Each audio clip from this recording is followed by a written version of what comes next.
iFILM, London.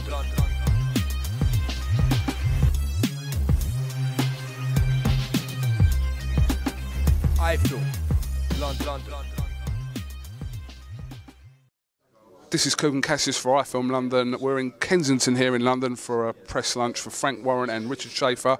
First of all, Frank, thank you for inviting me into this prestigious event. I feel a bit, you know, a bit out of place here. No, you made the effort, mate. It's a lovely, lovely old tracksuit you got on there. It's not a tracksuit, but we'll move on from there. Yeah, Richard said casual, and this is my casual. So. Okay, you look good. You look lovely.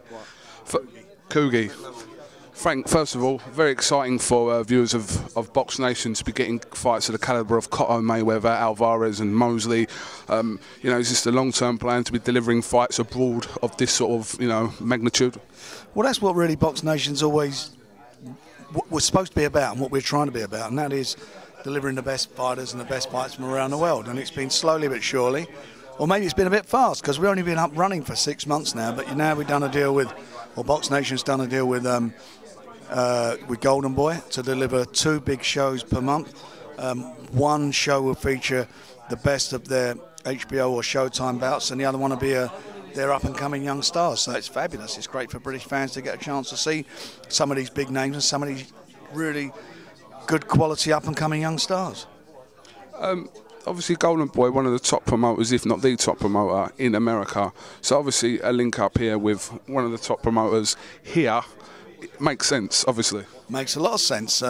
We're doing two shows on the 28th of April on Boxnation.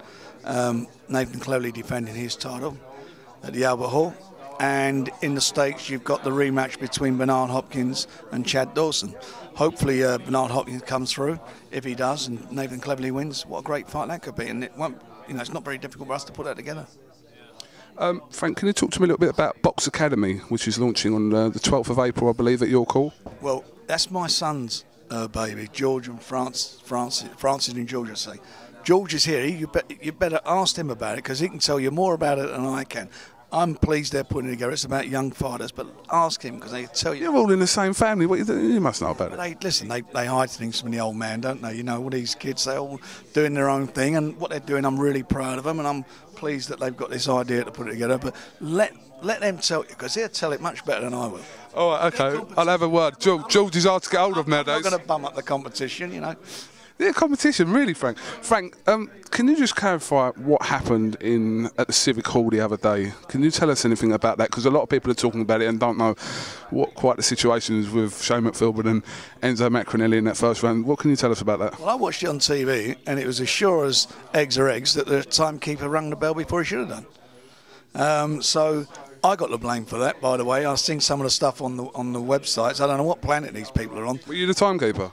Well, no, I've got that dodgy grey syrup, and if I would, I'd have a pair of glasses on. We'd have got the time right. Unfortunately, timekeeper got it wrong, and it was a very crucial time in the fight that he did that. A rematch for Shane McPhilbin, is that deserved? Well, that's up to the British Boxing Board of Control, and it's also up to Enzo Macronelli. I mean, I don't want Enzo to fight. I've made that very clear for a long time now. I prefer him to retire, but at the end of the day, that's going to be his decision. Okay, and what's the situation regarding Nathan Cleverly in the 28th at Royal Albert Hall? We're hoping to get some clarification today, so if you want to hang on for about an hour, I might be able to tell you what's going on. But I'm quite sure he will be fighting on the 28th of April, whatever happens. So hopefully he'll be defending his title. I'm quite sure it will be. Okay. All right, Frank. Well, thank you very much for talking to iFILM London. Should we just grab George straight in? George. Sorry. Just bring him straight in, yeah.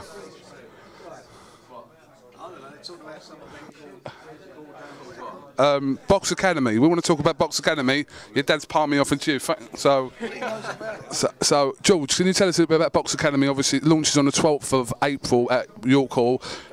It sounds a very exciting concept. Can you tell our viewers at iFILM London what this concept actually is? It's about the best prospects in the country fighting regularly.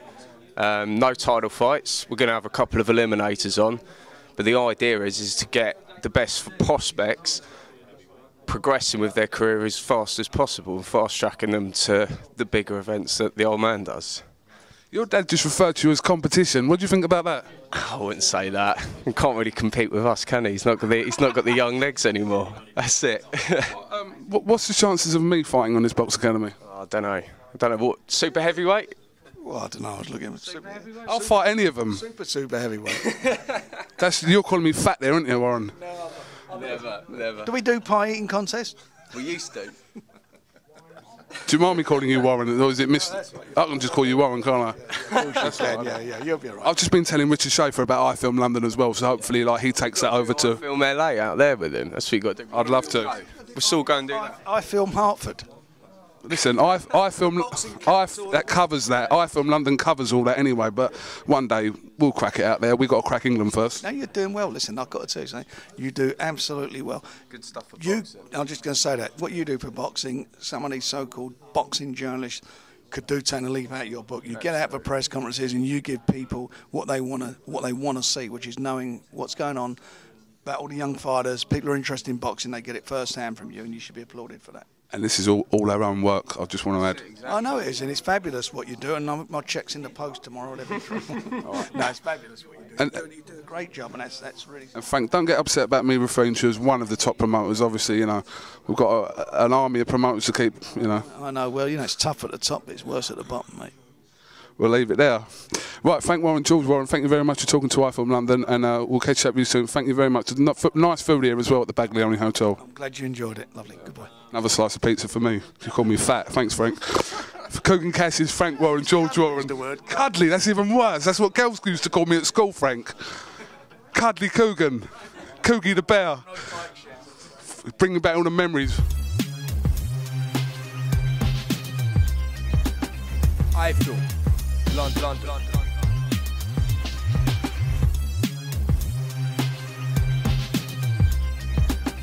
iFILM London.